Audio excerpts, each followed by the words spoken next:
El colonialismo es una situación en la cual un país domina un territorio extranjero. Así, ejerce un poder político, económico y cultural.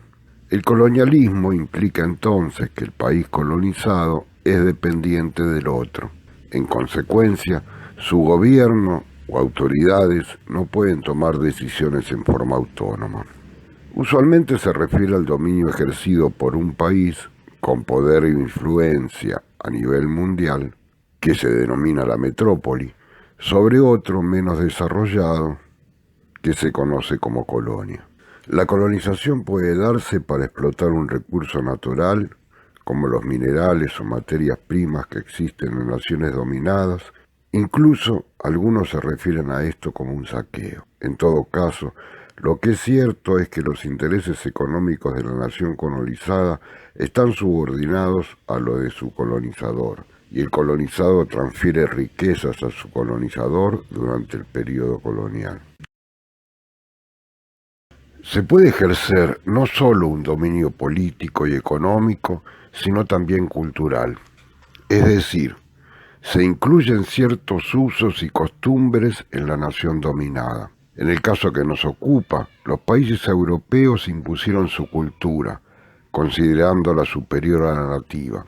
El hombre blanco, la cultura occidental capitalista y el tipo de producción fue impuesto a los países colonizados. Este proceso se denominó eurocentrismo y trajo consecuencias iguales o mayores a la pérdida de gobiernos autónomos o libertades individuales y colectivas.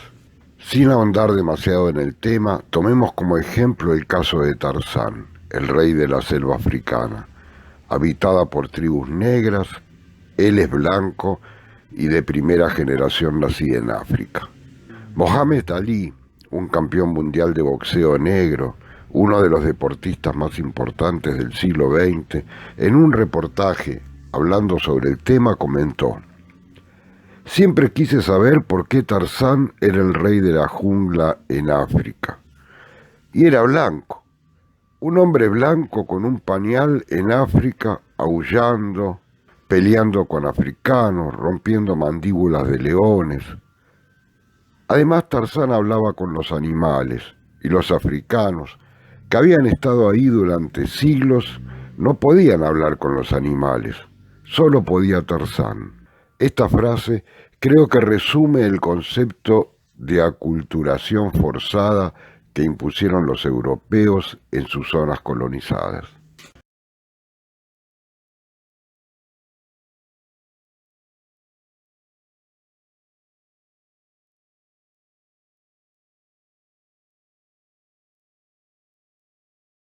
La descolonización es el proceso que condujo a los movimientos de liberación de los países africanos y asiáticos en los años posteriores a 1945. Antes de la Segunda Guerra Mundial, casi 2/3 del mundo estaban constituidos aún por territorios dependientes de las potencias europeas. Eran pueblos bajo la condición colonial, víctimas del racismo, las explotaciones, la deshumanización que introdujo el hombre europeo con su teoría de la supremacía blanca. En el continente africano, solo Liberia, Etiopía y Egipto eran estados independientes.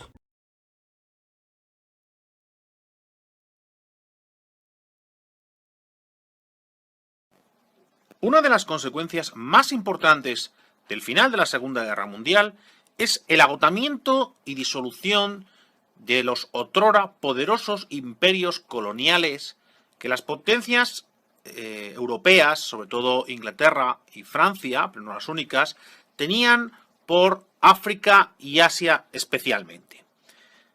La derrota de Francia en la guerra, el sufrimiento, el desgaste que había sufrido Inglaterra en dicha guerra, las van a hacer incapaces de defender unos imperios que ya no tienen lugar en la historia por las razones que vamos a ver a continuación. ¿Cuáles son estas causas de este fin de los imperios coloniales, de este proceso de descolonización? La primera es evidente y es la debilidad, tanto militar como económica, de las otrora importantes potencias coloniales europeas como Inglaterra, Francia, pero no nos olvidemos tampoco, por ejemplo, de Holanda, que no van a tener ya las fuerzas necesarias para mantener estos imperios ultramarinos, estos imperios tan lejanos, estos imperios en los cuales ahora tienen que enfrentarse a la oposición de cientos de millones de personas, con, repito, una escasa fuerza no solo militar y económica, sino también, atención, política. ¿Por qué?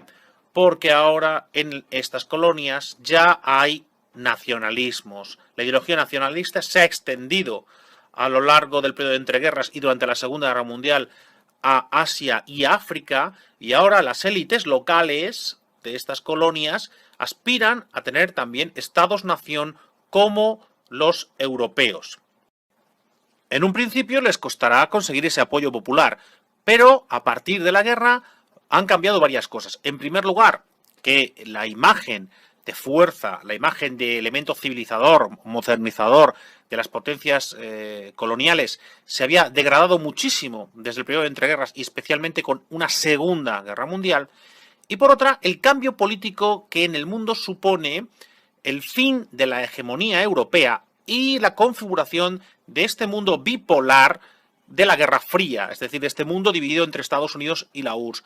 Tanto a Estados Unidos como a la URSS les interesa que se deshagan estos imperios coloniales, para así aumentar su influencia por todo el planeta. Una última razón, una última cuestión política es el apoyo de la propia Organización de Naciones Unidas, todavía con su prestigio intacto, todavía recién nacida. Se considera todavía la gente se cree que verdaderamente la ONU puede configurar el mundo de la posguerra, y en la ONU se apostaba claramente por la descolonización. Con todos estos factores, ni Inglaterra, ni Francia, ni Holanda, ni otros menores como por ejemplo Portugal, podrán soportar durante mucho tiempo la presión de las fuerzas emancipadoras, de las fuerzas independentistas en las diferentes colonias.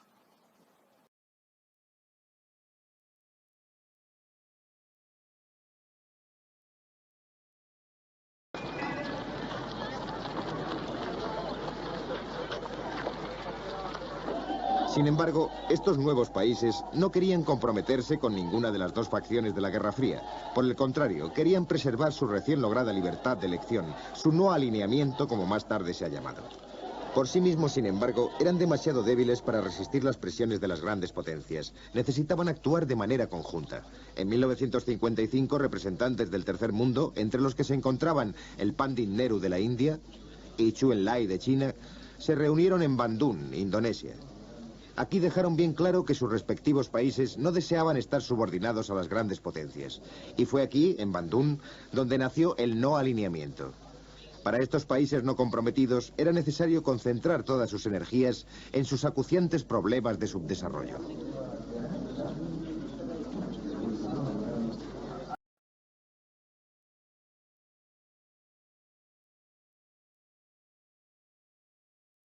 Este proceso de descolonización fue apoyado por las Naciones Unidas en su resolución 1514, adoptada por la Asamblea General el 14 de diciembre de 1960. Se llamó la Declaración de Garantías de Independencia para las Colonias y los Pueblos. La resolución declaraba que la sujeción de los pueblos a dominio extranjero era una negación de los derechos humanos fundamentales.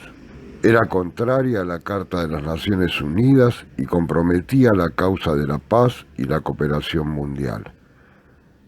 Asimismo, la resolución especificaba que todos los pueblos tenían derecho a la libre determinación y que se debían tomar las medidas para traspasar el poder a esos pueblos colonizados sin condiciones y sin represión de por medio. 89 países votaron a favor, ninguno votó en contra, y se abstuvieron 9. Australia, Bélgica, Francia, Portugal, España, Sudáfrica, Reino Unido, Estados Unidos y República Dominicana. En estos países se encontraban las potencias coloniales tradicionales o alguna que administraba algún territorio.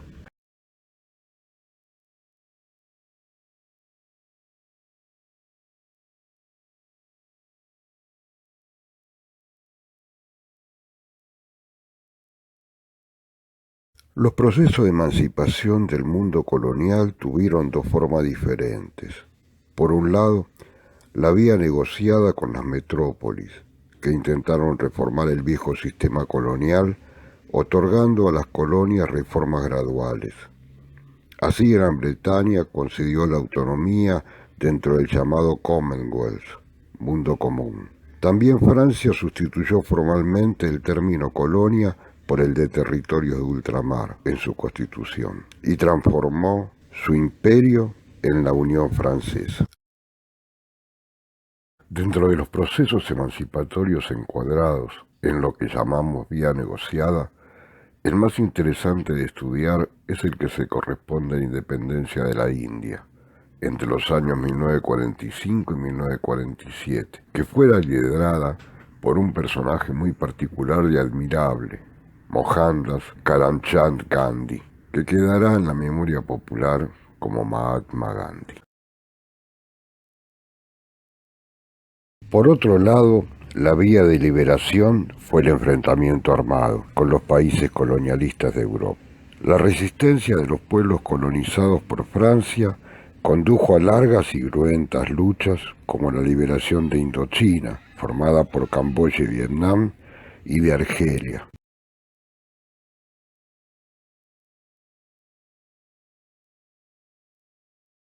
En nuestro curso vamos a analizar de la vía negociada el caso de la India y del enfrentamiento armado el caso de Indochina y Argelia.